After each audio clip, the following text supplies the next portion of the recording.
திமுக தரப்பிலிருந்து பேராசிரியர் கான்ஸ்டன்ட் ரவீந்திரன் இணைந்திருக்கார். வணக்கம் பேராசிரியர். டங்ஸ்டன் விவகாரத்தில் அரிட்டாப்பட்டி மக்களுடைய போராட்டத்தை அடுத்து தமிழக அரசு தீர்மானம் கொண்டு வந்துருது. அது மாதிரி தானே இங்கே இருக்கணும் அப்படின்ற கருத்தை வலியுறுத்துறார் தாவேகா தலைவர். உங்களுடைய பார்வை?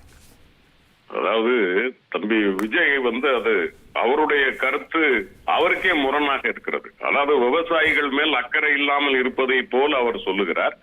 ஆனால் டங்ஸ்டனில் அந்த விவசாயிகளை காப்பாற்றியது திராவிட முன்னேற்ற கழக அரசு தீர்மானம் நிறைவேற்றி இருக்கிறது என்பதையும் தம்பி விஜய் ஒத்துக்கொள்கிறார். அப்படியானால் டங்ஸ்டனுக்கான சூழல் வேறு, பரந்தூருக்கான சூழல் வேறு. டங்ஸ்டன் என்பது அதிலே மாநில உரிமை சம்பந்தப்பட்டிருக்கிறது. அது சுரங்கம், அந்த சுரங்கமும் பூமியும் நிலமும் நமது மாநில பட்டியலிலே இருக்கிறது. அதை ஒன்றிய அரசு ஆதிக்கத்தின் கீழ் கொண்டு செல்லுகிறது. எனவே அதை எதிர்க்கிறோம். ஒன்று. இரண்டாவது, 2022 அங்கே அது சிறப்பு உயிரின பாதுகாப்பு மண்டலமாக நம்ம அறிவித்திருக்கிறோம். அதையும் ஒன்றிய அரசு பொருட்படுத்தவில்லை. எனவே எதேச்சதிகாரமாக வருவதோடு அங்கே இருக்கிற விவசாயிகளும் பாதிக்கப்படுகிறார்கள் என்கிற காரணத்தினால் அதை முழுமையாக எதிர்த்து நாம் தீர்மானம் நிறைவேற்றினோம். இப்பொழுது இது ஒரு விமான நிலையம்.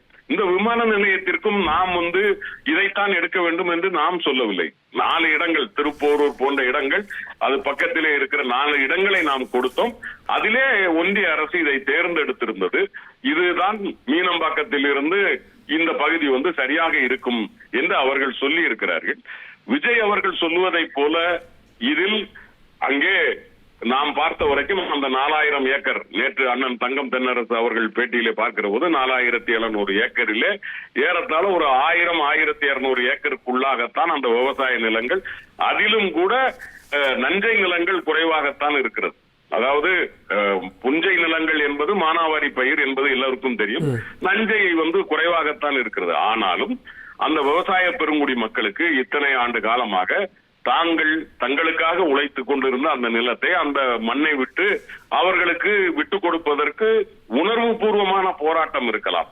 ஆனால் நாட்டு மக்களினுடைய வளர்ச்சியை எடுத்து சொல்லி நம்மோடு இருந்த ஹைதராபாத் இன்னைக்கு ஏறத்தாழ 5000 ஏக்கர்,